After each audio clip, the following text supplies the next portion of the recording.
اعمال یک سنت باطنی کهن و عمیق است که قدمتی بیش از 7000 سال دارد و بعدها به یکی از ارکان عرفان یهودی تبدیل شد.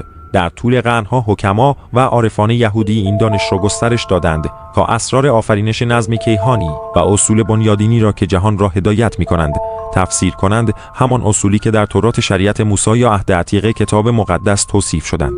اباله سنتی به طور عمیق به هر مرحله از آفرینش می‌پردازد که توسط سفیرودهای درخت زندگی نمادسازی شده و از متون مقدسی مانند سفری سیرا و زهر الهام می‌گیرد. این متون پایه بر اساس مطالعه اباله را تشکیل می‌دهند و بینشی عمیق از اصول متافیزیکی ارائه می‌دهند که واقعیت را شکل می‌دهند. در قلمرو قباله عملی تأکید از تأمل انتزاعی به کاربرد شخصی تغییر می‌یابد.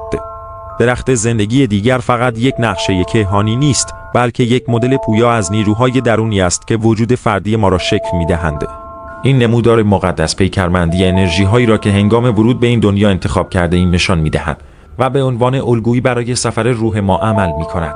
هر بار که از قلمروهای بالاتر به دنیای مادی نزول می‌کنیم و یک چرخه زندگی جدید را آغاز می‌نماییم، مجموعه‌ای از پوشش‌ها یا بدن‌های انرژیایی را بر عهده می‌گیریم، ذهنی، احساسی، اسیری و فیزیکی. این لایه‌ها در مجموع شخصیت ما را در این زندگی شکل می‌دهند. با این حال باید به یاد داشته باشیم که ما صرفاً نقشی که در این زندگی ایفا می‌کنیم نیستیم، بلکه ما بازیگری هستیم که در طول عمرهای مختلف نقش‌های متعددی را ایفا می‌کند. این بازیگر خود حقیقی ما یا ذات اصلی ما است که فراتر از هویت‌های موقتی که اتخاذ می‌کنیم قرار دارد. این من عمیق‌تر بارها و بارها به این دنیا باز می‌گردد، زیرا انگیزه‌ای درونی برای کسب تجربیاتی دارد که روح ما را گسترش داده و آگاهیمان را تعالیم می‌بخشد.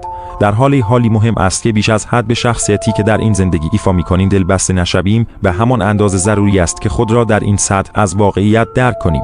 شخصیت فعلی ما کلید مأموریت یا هدف زندگی ما را در خود دارد. مأموریتی که از درخت زندگی شخصی برگرفته از حکمت قباله‌ای نشأت گرفته و به ما کمک می‌کند تا خود را بشناسیم و مأموریتمان را تحقق بخشیم.